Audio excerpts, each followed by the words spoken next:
Welcome students, very short process, একদম সহজ করে ভাবো। আজকের ক্লাস হচ্ছে periodic table class 1। Most important chapter এটা। ফান্ডামেন্টাল কেমিস্ট্রির মধ্যে একদম একটা মোস্ট ইম্পর্টেন্ট চ্যাপ্টার হচ্ছে পিরিয়ডিক টেবিল। এইটা যদি ভালো করে শিখতে পারো, পরের চ্যাপ্টার বা ক্লাসগুলো অনেক কিছু তোমাদের শুধুমাত্র একটু দেখলেই তুমি পেরে যাবে। তো এখন কথা হচ্ছে যে পর্যায় সারণীটা মোটামুটি সবাই দেখেছো আগে। এটা 1 নম্বর গ্রুপ, এটা 2 নম্বর গ্রুপ, এটা 3 নম্বর, এরকম করে টোটাল 18টা গ্রুপ হয়। এই রকমগুলো হচ্ছে গ্রুপ, তাই না? পর্যায় কোনগুলো? এইগুলোকে পর্যায় বলছি, তাই না? মোট কটা পর্যায় হয়? 7টা পর্যায় হয়, আর শ্রেণী হচ্ছে টোটাল 18টা।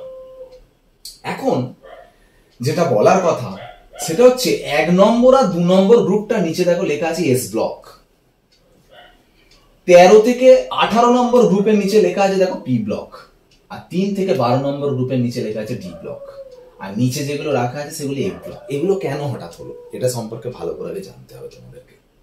দেখো, আমি এস ব্লক নিয়ে প্রথমে আলোচনা করছি। পরপর যে মৌলগুলো আছে, সাপোজ লিথিয়াম আছে, তার নিচে আছে সোডিয়াম, তার নিচে আছে পটাশিয়াম।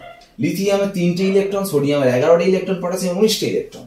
লিথিয়ামের 3 মানে ইলেকট্রন বিন্যাস করলে 1s2 2s1, সোডিয়াম 11 মানে 1s2 2s2 2p6 3s1, potassium 19 মানে 1s2 2s2 2p6 3s2 3p6 4s1। ভালো করে ভাবো, এর ক্ষেত্রে এটা তো প্রথম কক্ষ, এটা তো দ্বিতীয় কক্ষ, মানে এটা লাস্ট কক্ষ বলছি, তাই না? এটা প্রথম কক্ষ, এটা দ্বিতীয় কক্ষ, এটা তৃতীয় কক্ষ, মানে এখানে শেষ কক্ষ এটা। এটা প্রথম কক্ষ, এটা দ্বিতীয় কক্ষ, এটা তৃতীয় কক্ষ, এটা চতুর্থ কক্ষ। এর ক্ষেত্রে শেষ কক্ষ হচ্ছে এইটা, তাই না? তো এখন কথা হচ্ছে দেখো, এর শেষ কক্ষ 2s1, এর শেষ কক্ষ 3s1, এর শেষ কক্ষ 4s1। তাহলে তারপরেরটা আমি যদি ইলেকট্রন বিন্যাস নাও জানি, নিজে থেকেই বলে দিতে পারছি, তার মানে হবে 5s1। তারপরেরটা আমি না জানলেও বলে দিতে পারবো, ইলেকট্রন বিন্যাস হবে 6s1। তার মানে এই টোটাল যে 1 নম্বর গ্রুপের আমি যদি সাধারণ ইলেকট্রন বিন্যাস লিখি, সেটা হবে ns1। লাস্ট ইলেকট্রনটা দেখো এস উপকক্ষে প্রবেশ করছে, ns1টা বলছি, এটা শেষ কক্ষ ধরছি। সেরকম এটা 1 নম্বর গ্রুপ যেমন করলে 2 নম্বর গ্রুপকে যদি করো, বেরিলিয়াম তো, তার নিচে ম্যাগনেসিয়াম, তার নিচে ক্যালসিয়াম। তো বেরিলিয়ামের ইলেকট্রন বিন্যাস কি? বেরিলিয়ামের 4 মানে 1s2 2s2, মানে এর শেষ কক্ষটা কি হচ্ছে 2s2। তারপরেরটার যে ইলেকট্রন বিন্যাস হবে 3s2, তারপরের ইলেকট্রন বিন্যাস হবে 4s2, তারপরে 5s2। তার মানে ভাবো, একই গ্রুপে যারা আছে তাদের ইলেকট্রন কাঠামোটা কিন্তু প্রায় কেন সবই এক। তাহলে এটার সাধারণ ইলেকট্রন বিন্যাসটা আমি কি লিখতে পারি? ns2। দেখো, এরও শেষ ইলেকট্রন কিন্তু এসে ঢুকেছে। তার মানে এই দুটো গ্রুপ একমাত্র শেষ ইলেকট্রন এস উপকক্ষে ঢুকছে, সেই জন্য এদেরকে বলছি এস ব্লক। কথাটা পুরো আমার বিশ্বাস করছো কিনা সেটা আমি প্র্যাকটিক্যালি দেখিয়ে দিচ্ছি। তুমি ভাবছো স্যার বেরিলিয়ামের বলে দিলেন, অন্যগুলো দেখিয়ে দেখান যে এসে ঢোকেনি। সাপোজ বোরন নিয়ে ভাবো, বোরনের কত? 5। তো দেখো, আমি এখানে ইলেকট্রন বিন্যাসটা করছি, বোরনের 5। দেখো, বোরন 5 মানে 1s2 2s2 2p1। দেখো, শেষ ইলেকট্রন কোথায় ঢুকছে? পি উপকক্ষে। ওই জন্য বোরনটা কোন ব্লকে পড়ে যাচ্ছে? পি ব্লকে পড়ে যাচ্ছে। সব কিন্তু নির্দিষ্ট কারণের জন্য করা হয়েছে। তাহলে ভাবো, এস ব্লকতে এই দুটো গ্রুপ নিয়ে হচ্ছে, এর ns1, এর ns2। ওই জন্য এস ব্লক টোটালের ইলেকট্রন বিন্যাসটা কি লিখছি? ns 1 থেকে 2। পি ব্লকটা ওরকম, এইটার ইলেকট্রন বিন্যাস পাবে ns2 np1, এটা ns2 np2, ns2 np3, সেটা হবে ns2 np6। টোটালটার ইলেকট্রন বিন্যাস হবে ns2 np 1 থেকে 6। যেহেতু ns2 np1 থেকে ns2 np6 পর্যন্ত হচ্ছে, এই টোটাল 13 থেকে 18টা হবে ns2 np 1 থেকে 6। এটা পি ব্লক মূল ইলেকট্রন বিন্যাস। একইভাবে ডি ব্লকের ইলেকট্রন বিন্যাস করা হয়েছে, একইভাবে এ ব্লকের ইলেকট্রন বিন্যাস করা হয়েছে, ঠিক আছে? তবে এই প্রসঙ্গে একটা খুব ভালো কথা বলি, খুব সুন্দর কথা, যেটা হচ্ছে এস ব্লক তো এই দুটো গ্রুপ, পি ব্লক তো 13 থেকে 18, আর ডি ব্লকটা হচ্ছে তো 3 থেকে 12। এ ব্লকটা কোথা থেকে এলো? এ ব্লকটা যদি বলা হয় সবাই বলবে পর্যায় সারণীর নিচে অবস্থান, কিন্তু তা নয়। ভালো করে দেখো, একটু খেয়াল করো। এটা সিজিয়াম 55, এটা 56, এটা দেখো 57 পরে 72 হয়েছে। দেখো, এখানে একটা জিনিস লেখা আছে, ভালো করে দেখো, 57 থেকে 71 লেখা আছে। দেখো, 57 to 71। এই যে 57 যে আছে, সেই মৌলটার নাম হচ্ছে ল্যান্থানাম।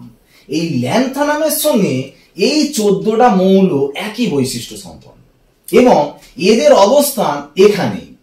জায়গা নেই বলে নিচে রাখা হয়েছে। তার মানে এই গ্রুপটার পুরো ইলেকট্রন যে আছে, মানে পরমাণুগুলো যে আছে প্রত্যেকের অবস্থান তার মানে এখানে, মানে 6 নম্বর পর্যায়ে 3 নম্বর শ্রেণীতে। ঠিক তারপরেরটা যে আছে 89 থেকে 103 এখানটায় আছে। দেখো 87, 88, 89 থেকে 103, তারপরে 104 হয়েছে, তার মানে এখানে আছে, তার মানে 7 নম্বর পর্যায়ে 3 নম্বর শ্রেণী। তার মানে এফ ব্লক মৌল, এফ ব্লক কেন বলছি বলো তো, এদের ইলেকট্রন বিন্যাস তুমি করো, ইলেকট্রন বিন্যাস করলে দেখতে পাবে শেষ ইলেকট্রনটা এফ উপকক্ষে প্রবেশ করেছে, এবং এদের যে দুভাগে ভাগ করেছে এর অবস্থানটা তার মানে কোথায়, এটা ল্যান্থানাইড মৌল বলছি। কেন ল্যান্থানাইড? ল্যান্থানামের সঙ্গে রাখা আছে বলে। আর এখানে যে থাকে 89 সেটা হচ্ছে অ্যাক্টিনিয়াম, অ্যাক্টিনিয়ামের সঙ্গে রাখা বলে এদেরকে অ্যাক্টিনাইড মৌল বলে। এই মৌলগুলো এখানে রাখা আছে, এখানে রাখা আছে, তো তার মানে এদের অবস্থান, ল্যান্থানাইড মৌলের অবস্থান হচ্ছে 6 নম্বর পর্যায়ে 3 নম্বর শ্রেণী, আর অ্যাক্টিনাইড মৌলের অবস্থান হচ্ছে 7 নম্বর পর্যায়ে 3 নম্বর শ্রেণী। ওকে, এই হচ্ছে টোটাল ব্লক সম্পর্কে একটা আইডিয়া। দেখো হঠাৎ করে যদি তোমাকে কোনো একটা মৌল দিয়ে বলে কোথায় অবস্থান, তোমায় কিন্তু বলতে হতে পারে। কিরকম ভাবে বলবে? ধরো সাপোজ বলো সোডিয়াম, কোথায় অবস্থান, তুমি ইলেকট্রন বিন্যাসটা করে নেবে 1s2 2s2 2p6 3s1। প্রথম দেখবে শেষ ইলেকট্রনটা কোথায় প্রবেশ করেছে, এস উপকক্ষে, তার মানে এর ব্লক হচ্ছে এস। পর্যায় শেষ কক্ষ, দেখো শেষ কক্ষ কোনটা, 3, 3 যদি শেষ কক্ষ হয় তার মানে এর পর্যায় হচ্ছে 3। শ্রেণী কি করে বের করবে? দেখো এস ব্লকের ক্ষেত্রে শ্রেণীর নিয়ম শোনো, এক্স, এক্স মানে শেষ কক্ষে ইলেকট্রন সংখ্যা, শেষ কক্ষ মানে কোনটা, 3টা তো শেষ কক্ষ, তাহলে শেষ কক্ষে ইলেকট্রন সংখ্যা কত, 1, তার মানে শ্রেণী হচ্ছে 1। এইরকম ভাবে তোমাকে করতে হবে। সব ব্লকের ক্ষেত্রে কিন্তু আলাদা নিয়ম, ঠিক আছে? আমি যদি ডি ব্লকের ক্ষেত্রে বলি, দেখো ভালো করে একটা ডি ব্লকের মৌল নিয়ে বলছি, ধরো ভ্যানাডিয়াম 23, তুমি যদি ইলেকট্রন বিন্যাস করো তাহলে দেখবে আর্গন 3d3 4s2, এই ইলেকট্রন বিন্যাসটা আসবে। ভালো করে দেখো, এর বলো তো লাস্ট ইলেকট্রন কোথায় প্রবেশ করেছে, সঙ্গে সঙ্গে বলবে 4s, না 4s নয়, কিন্তু আমি ওই জন্য আউটগাও প্রিন্সিপাল অনুযায়ী যদি একদম পরমাণু গঠনের ক্লাস যেটা করেছিলাম সেটা ভালো করে দেখবে, এই আর্গনটাও লিখেছি, কিন্তু অ্যাকচুয়ালি আর্গনের মধ্যে কি আছে 1s2 2s2 2p6 3s2 3p6, তারপরে যেটা আছে 4s2, তারপরে আছে 3d3, মানে লাস্ট ইলেকট্রন ডি তে ঢুকেছে, ওই জন্য এটা ডি ব্লক মৌল, ডি ব্লক।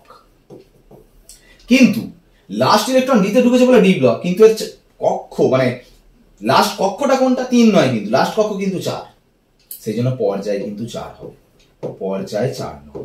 বোঝা গেল? পর্যায় 4 নম্বর। এবার ডি ব্লকের ক্ষেত্রে শ্রেণী কি করে নির্ণয় করবে? শ্রেণী দেখো x plus number of electron in n-1d, তার মানে এক্স যোগ ডি উপকক্ষী ইলেকট্রন। এক্স মানে কি? শেষ কক্ষী ইলেকট্রন। শেষ কক্ষ এখানে কোনটা?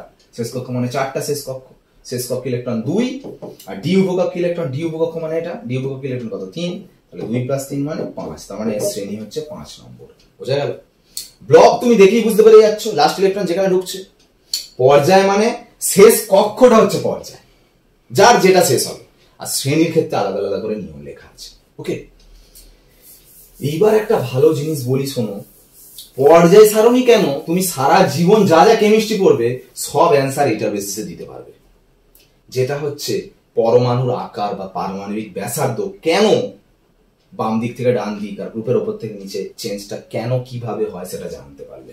ভালো করে শোনো, কোন পর্যায়ের বাম দিক থেকে ডান দিক গেলে পরমাণুর আকার আস্তে আস্তে কি হয়ে যায়, ছোট হয়ে যায়, আর গ্রুপের ওপর থেকে নিচে গেলে পরমাণুর আকার কি হয়ে যায়, বড় হয়ে যায়। এটা কেন?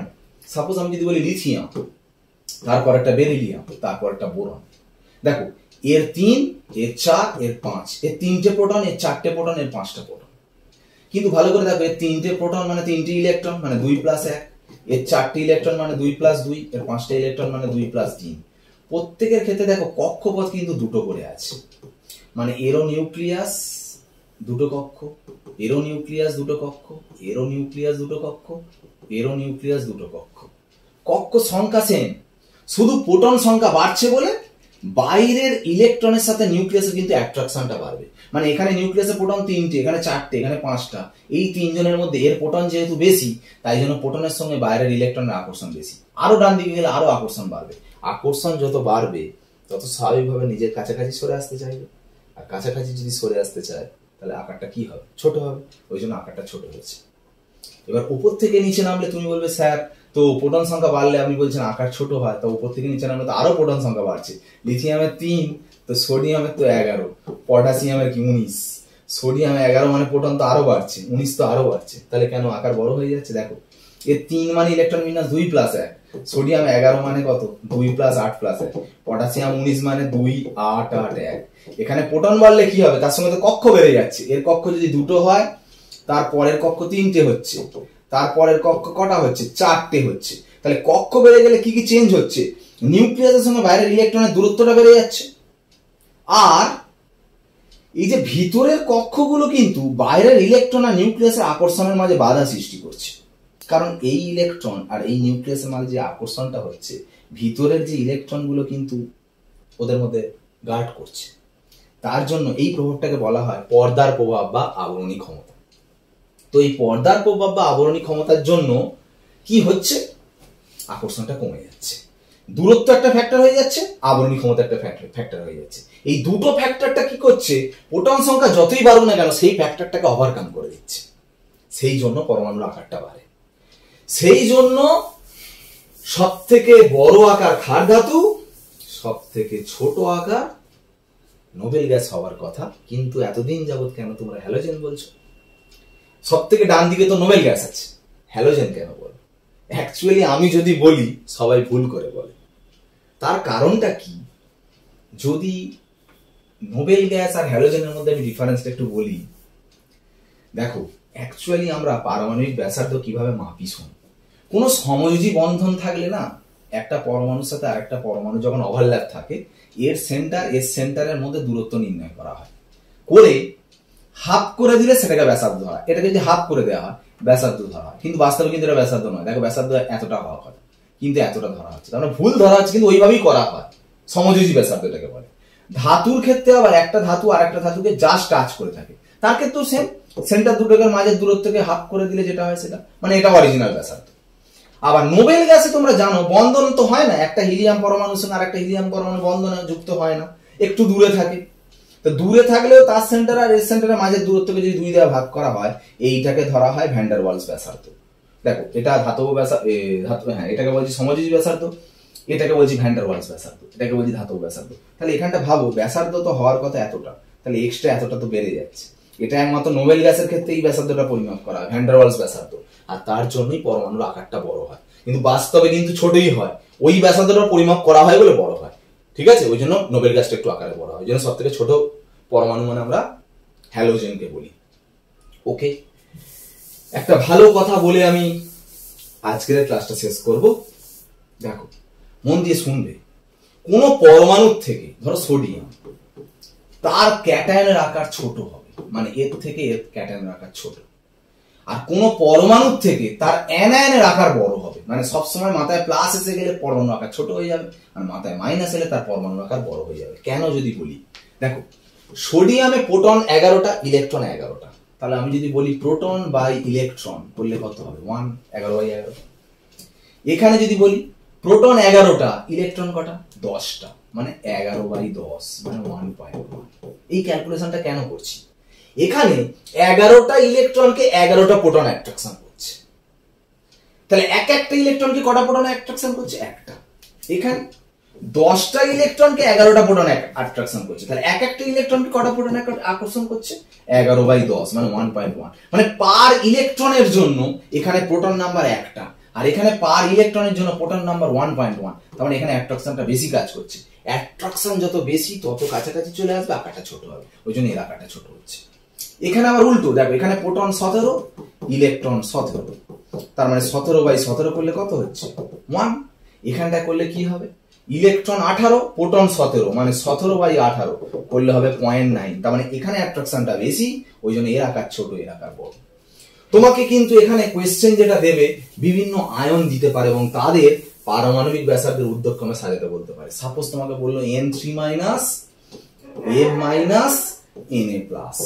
বললো আকারের ঊর্ধ্বক্রমে সাজাও। সাপোজ হ্যাঁ, প্রত্যেকে তুমি প্রোটন বের করবে, এর প্রোটন কটা? 7টা, এর প্রোটন কটা? 9টা, এর প্রোটন কটা? 11টা। প্রত্যেকের ইলেকট্রন বের করবে, এর প্রোটন কটা? 10টা। 7 3টে মাইনাস মানে 10, 9 একটা মাইনাস মানে 10, 11 একটা প্লাস হয়েছে মানে ছেড়েছে মানে কত? 10। তাহলে প্রত্যেকের P/E বের করো। P/E করলে কত হবে? 7/10 মানে 0.7, 9/10 মানে 0.9, 11/10 মানে 1.1। তার মানে কোথায় অ্যাট্রাকশন বেশি? 1.1, এটার মান বেশি। এখানে তার মানে আকারটা ছোট, সব থেকে ছোট আকার হবে Na+। তারপরে p/e এর মান এটা, তারপরে আকারে বড় হবে মাইনাস, তারপরে আকারে মানে বড় হবে N3-।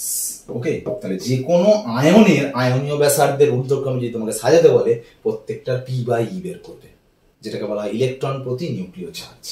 ওকে, এই হচ্ছে পিরিয়ডিক টেবিলের ক্লাস 1। আবার আমরা পরের দিন পরের ক্লাসে যাব। ওকে, বাই।